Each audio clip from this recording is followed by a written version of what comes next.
Welcome to the Newtown Big Dreams podcast, an interview-style talk show that's your gateway to the fabulous and fascinating people who relocated to start a new life. Whether you're new to our podcast or your city, our fellow neighbors from across Canada, North America, and the entire English-speaking world share their stories of reaching new horizons and big dreams. So sit back and relax as we navigate in-depth and intimate conversations with entrepreneurs, thought leaders, executives, creatives, and anyone who can share their story about their Newtown big dreams. And now, here's your host, Luke J. Menkes. Jenny, it's great to see you. I've known you for several years, not well, but our kids go to the same school and have for a long time. You came to Kelowna in 2004, and that was right after the big forest fires of 2003. Tell us the story of how you got to Kelowna. My husband and I moved to Kelowna, decided to move here because of a job opportunity.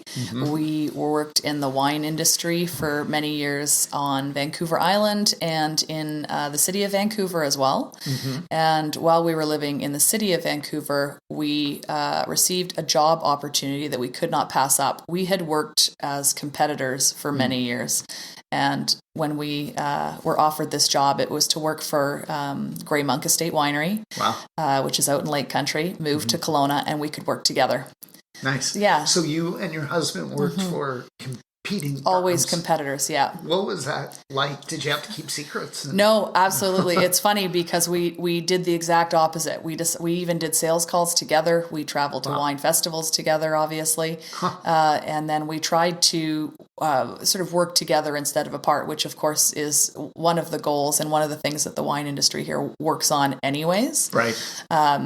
It's a small wine industry in BC, and we have to be kind to each other if we're going to succeed. Right. So we sort of embrace that type of philosophy in our work life. Right. Yeah. Makes sense. Yeah. So before 2004, had you spent any time up in the Okanagan? Had you seen it? I had been on, maybe 2 wine trips previously to visit suppliers.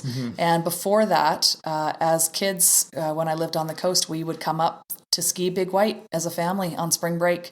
So my memories are not of Kelowna. It's of driving through Kelowna, up Highway 33 and to Big White. We would stay up there for 7 days and ski like crazy and then drive back to the coast. Right. So when you got the job offer, was it instant? It was like, that's it. Yeah, it was a no-brainer, and I know it must have been a no-brainer because I don't remember the decision-making process. Yeah. We must have just said, "Oh yeah, this is a great opportunity. Let's go." Nice. And I think we thought we would be here for a couple of years. It would be a fun place to live for a couple of years, the heart of wine country, of course, and just to have access to that agricultural connection, which we did not have in the city. Right. So I think that sort of charmed us. Right. Now, the forest fires of the previous summer, there's still a lot of effects of that. Did you see it? No, unless you went there. Unless you drove up into the upper mission. Yeah. Obviously up there it would have been still devastating and it would have looked different and all of those sort of things, but we didn't notice it downtown where we lived. Yeah. Right. Yeah, as much. Interesting. And it was just something that sort of people still talked about, obviously, recovering from, and just the intensity. And it was a life-changing moment for so many people. Yeah, definitely. And I think the entire neighborhood of Kettle Valley is kind of built on where the major fires were. Yeah. So you're still in the wine industry. You love it. How old were you when you decided you're going to be in the wine business? Well, I got a job at Swan's Cold Beer and Wine Shoppe, which is a wine shop in Victoria, while I was studying at UVic. And I loved wine for a number of years, but I would have been, probably just old enough to drink wine back then. So I was probably 19 or 20 when I got that job. And I went to all the wine events we were invited to in Victoria. And then there was an opportunity to take over someone's job, a rep who was leaving a company, and I applied for his job. That person is my husband. And so I took over his old job. Neat. So is it similar to what you're doing today? It's very similar. Yeah. So you're reps. Mm-hmm.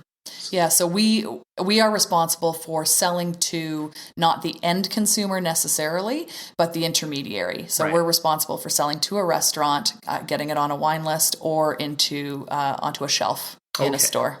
And which products do you carry? Yeah. So right now I work for Okanagan Crush Pad, which is out in Summerland, and I work for Arrowleaf, which is out in Lake Country, and then we also work for Okanagan Spirits, which is the craft distillery, which is a little bit different from wine, and actually that's what makes it really fun. That's downtown. Yeah, downtown Kelowna and in Vernon as well. So the main distillery is actually in Vernon, but they do have a still and run a distillery in downtown Kelowna as well. So to sell these products, you have to have a lot of knowledge of the techniques and the flavors and everything. What's, for me, someone who drinks wine occasionally, I've always been a whiskey drinker, beer drinker. I don't really understand a lot of what people are talking about when they describe wine. So how do you translate from, all the technical knowledge to a consumer? And I guess liquor stores and restaurants are a little more sophisticated than the average person. So is there a lot of technical knowledge that you got to kind of distill to? Yeah, definitely. There's a lot of learning, but you also should know who you're selling to. And it's also okay not to know something. Right. As long as you can admit to yourself and the person in front of you that you will either find out what the answer is or that you don't have the answer to that. Because, of course, wine isn't always consistent. Even if you fall in love with the wine, it won't taste the same the following year. So this vintage variation that exists is kind of the charm of wine, of course, because it keeps it very interesting and exciting, and you have to review it consistently every year. But you also have to know that you can't have tasted every wine, and that's okay. You don't have to know everything about everywhere, and that's okay. And it's a lifelong learning journey, which is what keeps people interested in it, I think, and makes people lifelong lovers of wine.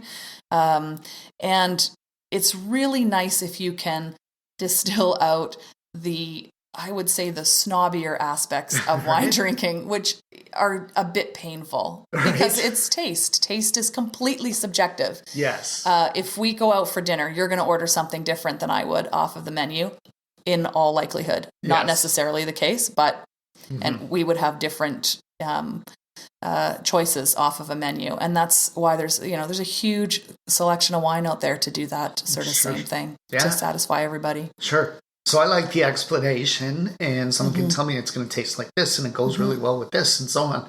But I did notice watching some documentaries with Kara that some people are a little bit pretentious when it comes to describing. It is, I don't know, very poetic and florid language. Is that would you say most sommeliers are of the latter kind or of the former kind? You encounter a lot of people. Right? Yeah, I think sommeliers probably could, some of them could turn that aspect on or off, again, depending on who they're talking to. That would be the goal, because a sommelier is responsible for selling the wine at a table. And so it would depend on who they were dealing with at that table and being able to gauge that person. Know your customer. Talk to them first. And of course, in any kind of sales, it's important to listen. The most important thing is to actually listen to what the person is saying to you when you ask a question. And that way you can sort of qualify who your buyer is and figure out what they need to know. But it's also, the wine industry is like any other industry. It has its own language.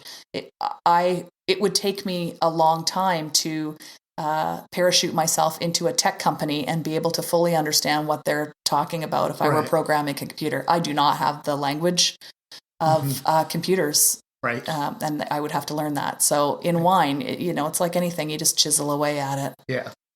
Have you taken the WSET courses? No, I don't have any formal wine education. So I tasted a lot and traveled and listened and read. It's a tremendous amount of reading. And you've done a ton of sales. Yeah. How many products are you responsible for right now?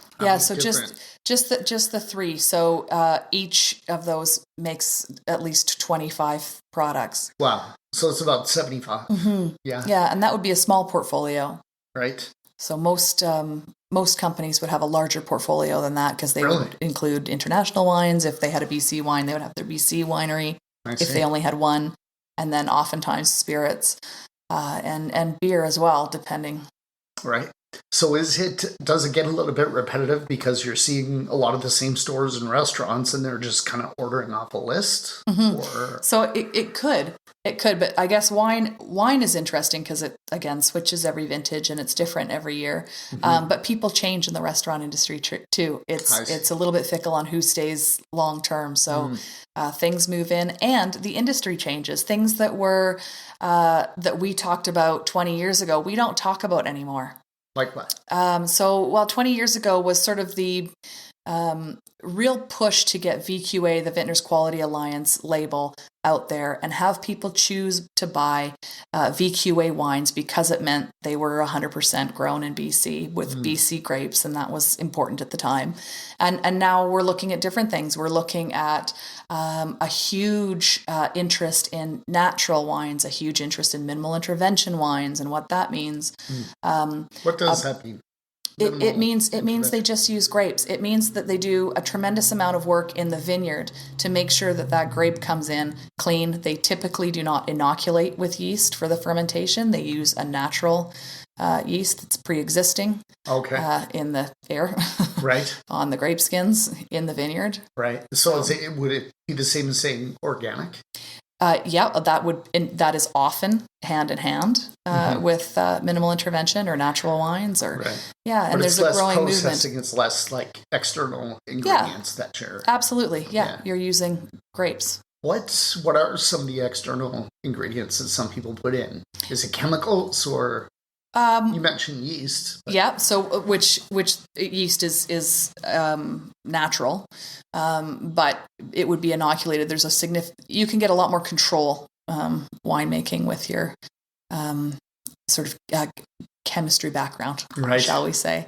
And we don't really know as consumers what's in wine. There's no required ingredient list on a bottle of wine. Right. So we don't actually know what is in there. Right. But nobody will tell you. Right. It's pretty much grapes though, right? Fermented grapes. What besides yeast, like what? Yeah, but there's other things that they're legally allowed to add. So that I know that, and I'm not saying anyone does or doesn't, but I know that the winery license allows you to purchase NGS, which is neutral grain spirit. So you could increase your alcohol percentage, for example, in theory. You can add a tannin. You can acidulate wine, so you can add acidity. Interesting. Yeah. Flavors. So there are things. Yeah, there are things you can do. You can ferment it or age it in an oak barrel, or you can use oak staves, which are basically sticks of oak that you can put in a big tank and give that like same a steel tank. Yeah, put some with oak sticks in it. of oak. Yeah, like a tea bag. It's really the analogy. It's like when you put a tea bag in your water. And is the reason for that because oak barrels are more expensive? Yeah, it would be and you can still get some of the flavor. Yes. What does the oak flavor give to a wine? Well, when the oak flavor is mostly about how charred the oak is, so it's all the char flavors, which tend to be the caramel flavors, vanilla flavors, toast flavors.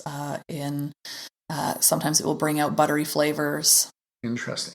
So of the 75 products, do you have to taste every single one? I have tasted every single one because I do like to go forth with some kind of integrity. If I haven't tasted it, I will tell somebody I haven't tasted this. Right. Yeah. And it's just easier to sell something if you've tasted it. Definitely. It's easier to sell anything if you've looked at it or seen it or tried it on or touched it. Definitely. So true. Tell us about some of the liquor. Because we talked on this show, we've had, I think, 5 or 6 vintners and people in the wine business. But we haven't talked a lot about hard liquor. So what kind of products are Okanagan Spirits? I went for a tasting 5 years ago, but I kind of forgot. Yeah, it's an amazing company. It's a family company. And what they do is basically what VQA aims to do as well. So to distill something, you must first have alcohol in it. So they're actually winemakers, cider makers, and brewers. So whiskey is a beer essentially before it starts out. Before it gets run through a still, you have to brew a beer. Wow. And they use, for their beer, they use barley that's grown in the Okanagan here, which is just, it's formidably amazing to be able to do that. Everything they use is grown in the Okanagan. Very nice. Which is incredibly rare and very, very nice. Yeah. So it offers the same thing that we talk about with wine, which is terroir, tasting something that's connected to the local land, truly connected to the local land, came from the land. Right. And you can do that with the spirit now, which is very cool. Yeah, very nice. So whiskey tell us a little bit about the process. How's it made? So it starts with barley. You make it a beer. Yep. Yeah, we malt our barley at a place that's actually a super well-known malting facility in Armstrong, and then. And what is malting? So what you're trying to do is to ferment anything. You need sugar, so you need to get your barley to germinate. Okay. So that you can extract the sugars from it. Right. So, which grapes, obviously, like fruit, has sugar going already in it. So you need to do something to sort of wake up those. Okay. Basically like carbs or sugar. Right. And then it becomes alcoholic. And is the carbonation done? So whiskey normally does not have any carbonation. No, correct. So it's just a traditional beer, and once you run it through the still, it becomes a whiskey. But we don't have clear whiskey. Right. They do make some. We actually have some clear whiskey.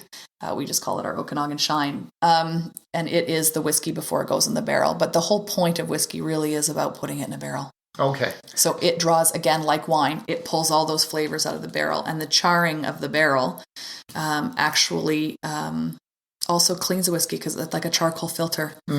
But again, it adds those amazing flavors, those vanilla flavors and the toasted flavors and the caramel flavors and all of those things that are really fun about whiskey. Nice. So it goes from beer to whiskey by sitting in a barrel, or is there something else? No, it goes through the still. Still. Yeah. So the still is... So you're heating up your beer, and alcohol and water evaporated at different temperatures. Right. And so you can capture the alcohol. So that's all you're doing is capturing the alcohol. So you start out with a tremendous amount of beer, and you end up with a small amount of whiskey that you then put in a barrel, and through evaporation in the barrel, because you leave the barrel alone for 3, 5, 10, however many years, it evaporates in there as well. Right. And so eventually you end up with a small amount of whiskey at the end, hence the price of whiskey. Yeah, typically. It's expensive. So... I noticed pretty much all whiskey that I've seen in the stores like 40% alcohol. Yeah. How do you get anything to an exact amount of alcohol? You have to keep testing. You start higher and you water it down. Okay. Yeah. So it just ends up like we have an artesian well and we water it down to 40. Same, like the vodka is the same and the gin is the same. They're all at 40%. And is that a law? Is that the reason? No, not necessarily, because we also sell a cask strength whiskey. Yeah. So that is the whiskey that came right out of the barrel, and it's at 56%, I think. Wow. And I've had like moonshine and stuff in the States, and it really, you notice a difference. Like you think it's, only 15, 20%, but it's a huge difference effect on the body. Is it just tradition that most of our hard liquor is 40%?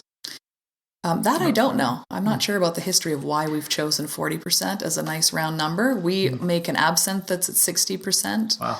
And we do the cask strength that's, I think, at 54 or 56. I can't remember.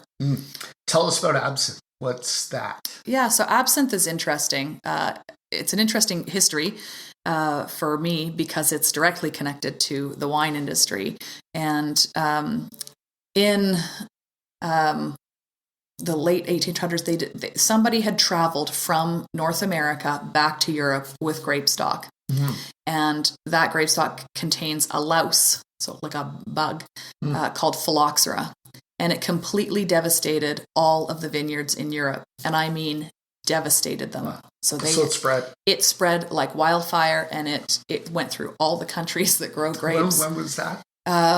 This would have been late 1800s. Okay. But it would have taken years. It would have been a process.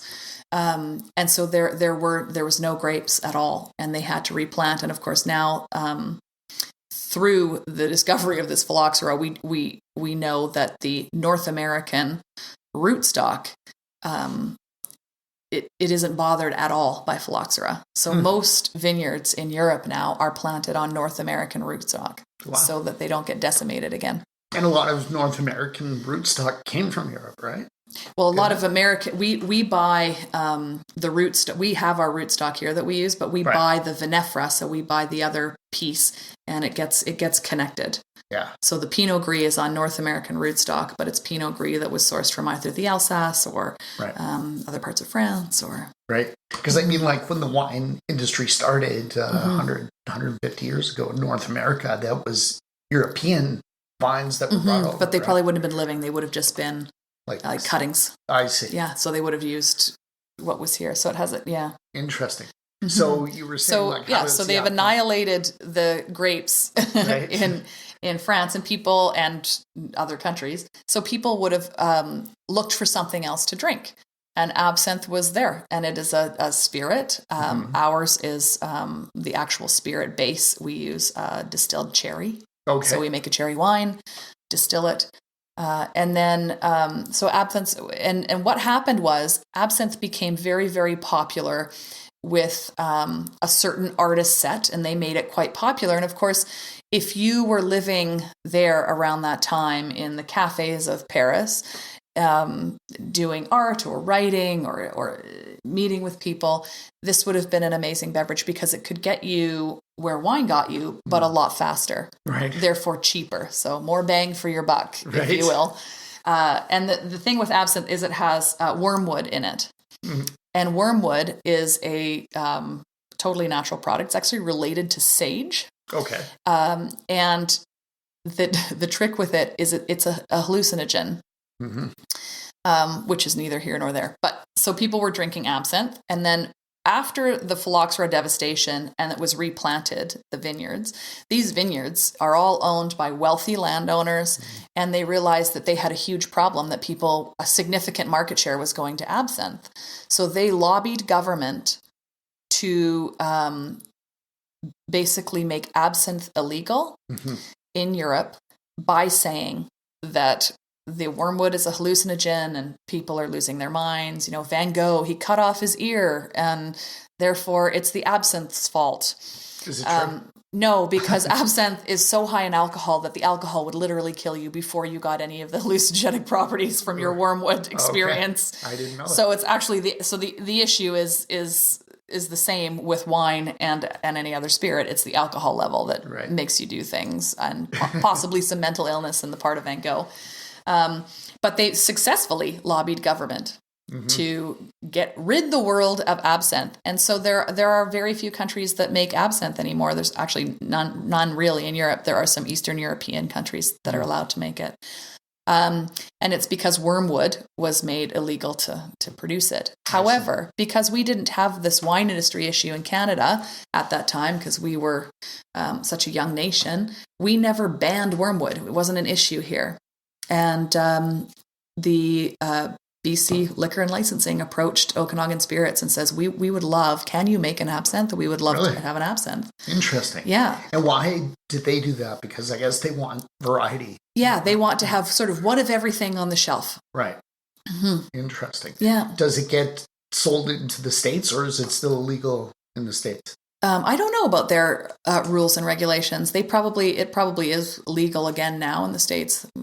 If it was or wasn't, but I'm not sure. Yeah. It could be a state by state. Yeah. Do you sell any products into the States, or is it just... We don't. We just sell, around here. We can ship across the country, of course, at Okanagan Spirits, but nothing across the border. Core volume is here, and that's, again, we're regulated by what the government allows us to make. Right. So a craft distillery, and craft distillery is not like a craft brewery, but a craft distillery means that we are making product from things grown in BC. Whereas a craft brewery is not necessarily making beer from things grown in BC. Right. It just means a small brewery. What's your favorite thing to drink? I love whiskey. Huge whiskey fan. Nice. Yeah. And? I like single malts. I like bourbon whiskeys. I like some really good quality ryes. Mm-hmm. Do you drink it with mix or with ice or just straight? I drink it straight. Yeah. Yeah. And I drink very little of it. Right. But I drink better. Right. Well, that's the thing about 40% alcohol. You can sip it and it's sort of like taking a big chug of beer because, it's got a lot of alcohol. And how many whiskeys does Okanagan Spirits have? So we do a rye that, again, is rye grown in the Okanagan. And then we do a corn-based one, which is a bourbon style. So we call that our BRBN because we're legally not allowed to call it bourbon because bourbon only comes from the U.S. Right. Similar to like so that's champagne corn and things like that. It's, exactly. Yeah. And then we do a single malt as well. And we also have one coming out soon that is rum cask finish. So that is, again, a whiskey that's a little sweeter. Well, it will taste sweeter. Yeah. Because it'll have that rum flavor to it. Very cool. I get excited about the spirits. Yeah. Could go on and on. Well, tell us something else about spirits. Like, I know they're delicious. Go drink them. Awesome. So, Jenny, who would you like to nominate? I would love to nominate Aaron Hussey. Aaron Hussey, great. And tell us just a little bit about Aaron. I know him. Yeah, Aaron is has become a dear friend of mine through a project that I started with two other friends of mine, where we began an educational sort of group. We're not a school. We're not allowed to call ourselves a school, but we basically educate kids as homeschoolers learning together is basically the term. And he came on board at just the right time. He has a long history in education, which I clearly do not, and he took over for us. So. Yeah, I'm really grateful that you did that. We all are. It was really fun. It was a but it was really hairy. Yeah, I mean, we're busy just taking our kids to school, right? And when they're younger, you got to make breakfast, you got to get them dressed. Like, it's so much work, and then to take care of that part of their lives too. So we're all very grateful that you did that. It was totally fun, and definitely part of it was selfishness. I don't know if my kids will go there forever, of course, because kids change, but we've loved it. Loved it. Well, that's great. It's really admirable. Really you have a problem, you create the solution instead of just sitting around and complaining. You actually did something, so thank you. Thanks for your time today. Yeah, thanks for having me. That's awesome. Welcome. Cheers. We hope you enjoyed this episode of the Newtown Big Dreams podcast with your host, Luke Menkes, and his authentic guests.